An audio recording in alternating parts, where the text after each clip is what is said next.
Welcome to the Hakuna Matata Talk with Cynthia. Oh my God, it's been a while. I hope you've been well. I hope you've been doing well. I know I've been seeing mails, messages, asking me what's happening. We don't see videos anymore. I'm here. Now I'm here. We'll start from where we stopped last time. And yeah, so if you're new here, my name is Cynthia, and we are on the Hakuna Matata Talk. And on the Hakuna Matata Talk, we do talk about life in the diaspora. We do share our experiences. We do answer your questions about life in the diaspora. We give tips on migration. If you have any questions, you just ask and we try to give you answers. If you have questions about life in the diaspora, the same, you ask and we answer. For my new people, please do subscribe and hit on that bell so that you don't get to miss our next video. So last time twayogera ku how to write an invitation letter. Kati bw'oba eri eyo ng'onoinayo omuntu wo ng'oyagala ku-inviting naye nga tamanyi how to write an invitation letter. Last time I took you through that. How do you write an invitation letter for a visa application? If you haven't watched that, please get some time or find some time and watch it. I hope it will be helpful. And today, like I promised the last time I was here, that when I come back, I'll be telling you how to write, or we'll be talking about how to write a cover letter.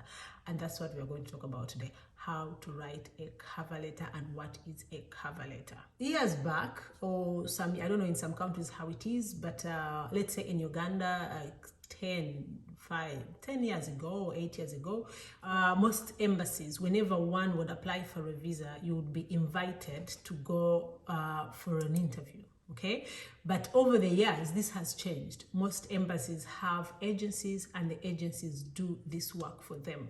When one is applying for a visa, you just have to get your paperwork ready, take it to pay the money and take your paperwork to the agency and hand over, and then you just go home and sit and wait. And that's why I'm doing this, what I'm doing, to tell you how to prepare for your visa application. A cover letter, this is a letter that you get to write in support of your visa application. Most importantly, a cover letter, this is the letter where you get to talk about yourself and answer all those questions that you think they might ask. You give them answers already. A cover letter is like an interview. Like you don't get a chance to do the interview. So you use the cover letter to answer those questions that you know or that you think they will ask. So you answer them in a cover letter. That is what a cover letter is. Okay, so whenever you're applying for a visa, make sure that you write a cover letter. And by the way, this is one thing you should know. Most of the time when you go online to look for visa requirements, at least the few times I've checked, they don't ask for a cover letter. Some do, some don't. So it is up to you to write a cover letter or just to put the paperwork. A cover letter and an invitation letter that are written are very, very, very important. Okay, so what must be in a cover letter? Of course, just like any other official letter, in a cover letter you must put your name, your address, your purpose of travel. You must talk about yourself, what you do, if you're self-employed or if you have a job or if you own anything. You must give the dates of your travel and the dates of when you will return. You must include where you'll be staying, the address. Like I talked about in the last video, let's say you have an invitation letter, which is most of the time the case. You have to include if you'll be staying at the address of the person who invited you or if you'll be staying in a hotel. And to make this clear or not to confuse you, this cover letter, like what I'm going to talk about in details, is more for visit visa. It's more for a visit visa. But I mean, a cover letter is a cover letter. If you're applying for a tourist visa, it's a cover letter, but you also have to write more than this probably. If it's a conference or work or tourism or business or whatever it is, you have to write the same cover letter, but maybe you have to include certain things and other things you don't have to include. But in this case, I'm going to talk about a cover letter that is, for example, for a visit visa. Okay, so if you're writing a cover letter and you've put all that I've mentioned, make sure that whatever is in the invitation letter matches with the cover letter. So what would I advise? I would advise, before you write a cover letter, first receive the invitation letter and then match the information, especially the address. If the person said you'll be staying at their address, put it there. And if the person said you'll be staying in a hotel, also put it there. Either way, support that point. Okay, we'll go about supporting documents as we go on. So make sure that they two match. Your cover letter and your invitation letter, they should match. So let's go more, or let's talk more about documents to attach. So we'll start with name and address. Like we'll go through the letter in detail. So name and address, I mean, probably your name and address. In this case, you would attach your passport. So your passport has your name and has your date of birth, and that is to support that. And then we go to what you do. So let's say you have a job, you're employed somewhere. Make sure to support that, make sure you have a letter from your workplace. Make sure your human resource manager or your manager or your supervisor writes a letter to support your visa application. Let's say, and they must include your dates of travel. So they must include that they are aware you'll be traveling from this date to this date, and you're taking your leave, and that they are expecting you back. And they must also include for how long you've been working with them. Okay, that's important. But before we go on, like how we have told you what has to be in the letter, whatever you talk about, attach a document to support it. Like support it in a way. Like you support whatever you say. So that don't say, oh, for example, don't say, oh, I work here and there, and that's it for so many years. How sure are they that you work there? It's not all the time that they will pick the call to call, hey, is it true this person works there? No. Before they can go up to that, attach the letter from your workplace. Attach a letter from your HR manager or from your supervisor or from your manager. If you're a student, same thing. Get a letter from your school, from your faculty, wherever you're studying. Get a letter to attach to support that you are a student. Okay, so that is in support of what you do. Make sure you attach documents supporting what you do.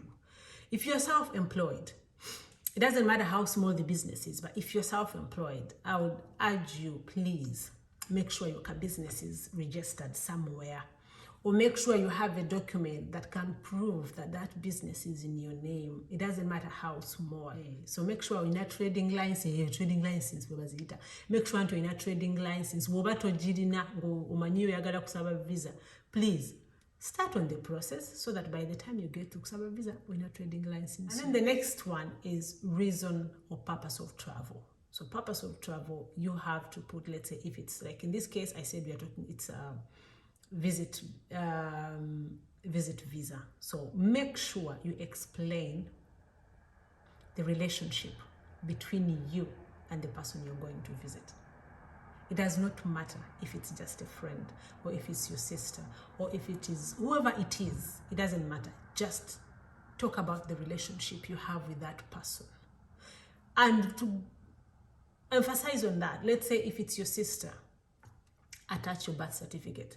And let your sister attach also her birth certificate to prove that you have the same parents. But also, don't complicate things. If it's just a friend, say it is a friend, you know them from here and there. But make sure you explain the relationship between you and the person you're going to visit. Even if it is your mother, or if it's your child coming to visit, you attach the birth certificate to prove that that person is your child, or that person coming to visit is your mother. Travel plan, or what they call itinerary. So you have to put the dates.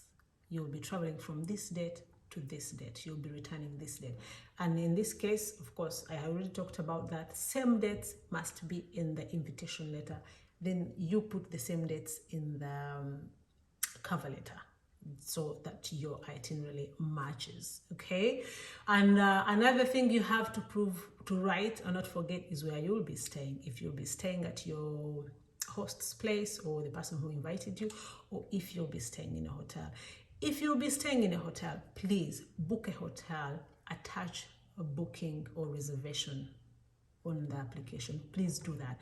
And if you're not staying in a hotel and you're staying at the place of the person who invited you, they will send you all the documents. They know every country is different. They will send you the documents that you will have to attach. Okay. Now you have to support your marital status. Are you single or are you married? Let's assume, we'll talk about both. If you're single, you're single. You don't have much to support. You don't need a lot to support your marital status.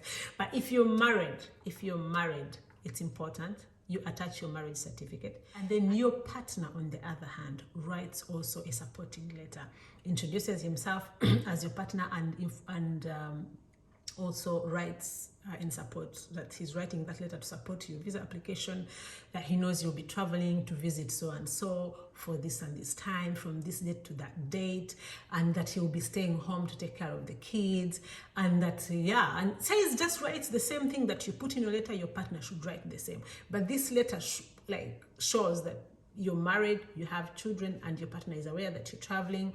And this is not that you need the permission from your partner, by the way. This is a disclaimer. No, but just to support the documents and to take away all these questions that these people might have. Because sometimes they're like, why are you traveling alone? Why are you not going with your partner? You know, these people, they always have those things. I know going to be so or making sure to know, you know. By the way, if your husband writes a letter, or your partner writes a letter in support of your visa application, let them attach a copy of their identity card. It's important. So you can't, anyone can write a letter. So it's important that if your husband or your partner writes a letter to support your visa application, please remember to attach their identity card as well. Okay. Voila. We go to another paragraph that is very, very important. This is to prove that you have ties back home. This is to prove that you'll be returning. So in this paragraph, you will write the reasons why you will be returning to your country of origin. So let's say, if, like I said, everything up still applies. You're married, you have children, you have work, you have a business.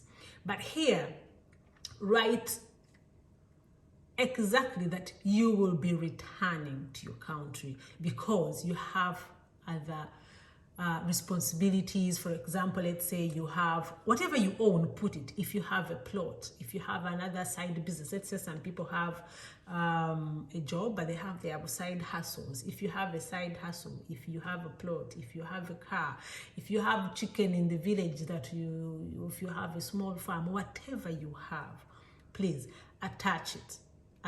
And if you don't have documents to explain that, also say, hey, I do ABCD as a side hustle or as a side business, but I don't have documents to prove, but that's also something else that I do that means a lot to me, that is important to me. So I'll for sure be coming back to take care of my stuff, to take care of my things. Like, you have to show them that you're coming back. Okay, because they will ask, how this is not enough to bring you back. How else do we know you'll come back?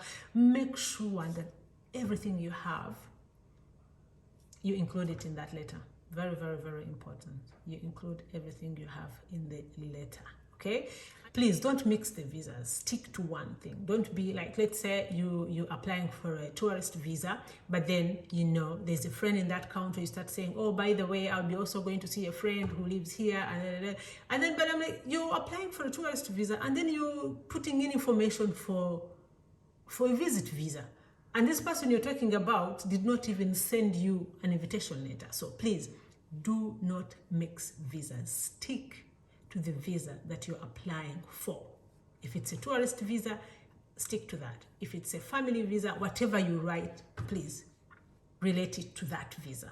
Like let everything be the same. Don't start jumping here and there and there. Or say, oh, by the way, I had this. Oh, by the way. No, stick to your plan, stick to your visa. Very, very, very, very important. And once you are ready with your letter, put your supporting documents on the side. Go through them. Make a list. Please, please write on the same or in the same cover letter. Write a list of documents that you have attached down, like at the bottom. The cover letter can be 1 page. If it's more than 2 pages, that's too much. They will not read that. Why am I saying you should put a list of the documents you are attaching? Because the documents will be too many, and someone will just say, what is that? Or they don't understand certain documents and they just put it aside. And then they say, yeah, but what does this person do? And this and that, depending on how big your letter will be. And say, please find the attached documents. Then 1, marriage certificate. 2, birth certificate of my kids. 3, my salary slip. 4, my land title. 5, my car. 6, a letter from my work. 7, a recommendation from my boss. 8, like put a list of the documents that you are attaching, so that in case your letter is too long, or the documents are too many, and they don't have time to go through all of them. But once they see on the list, and there's one document that they really want to know, they will just look for that particular document and say, oh, okay, he has that. Okay, he has this. So make sure you put a list. Okay? Those are byebyo. Amagezi gemba wa temupapa kusaba visa. Kati katugeze tuli mu April. Bwoba yagala kutravelinga mu Gw'omunaana, mu Gw'omwenda, mu Gw'ekkumi, mu December. Wandibadde already ng'otandika kugatheringa ebipapula byo kati. Wandibadde already nga olina wali ka fayiro ko, buli kipapula kye weetaaga ng'okiteekamu. Bw'oba olina emmotoka nga teri mu mannya go n'ogiteekamu. Bw'oba olina ka plot nga tekali mu mannya go n'okateekamu. Like by the time you reach okujja oba okwapplyinga nga already documents zonna ozirina. Kuba bino ebintu by'okupapa babiraba na si birungi. Kati next time ngenda back tugenda kunyumya about ofunye visa kati what next. Ofunye visa kati olaga wa. Kati ofunye visa bw'otuuka gy'olaga okoze otya. Kubanze mbabuulire okufuna visa compared to ebiddirira bw'oba ojja side zeeno. Visa ate nyangu. So next time, please, woba oli mupya, do subscribe if you're new. And let's talk about step eddako. Ofunye visa. Ogenda kujja. Kiki ekiddako. Kiki olina okumanya. Kiki olina okukola nga tonaba kujja. Weetegeko otya. We'll talk about that. Yes. Otherwise, bye for now. We'll see you soon.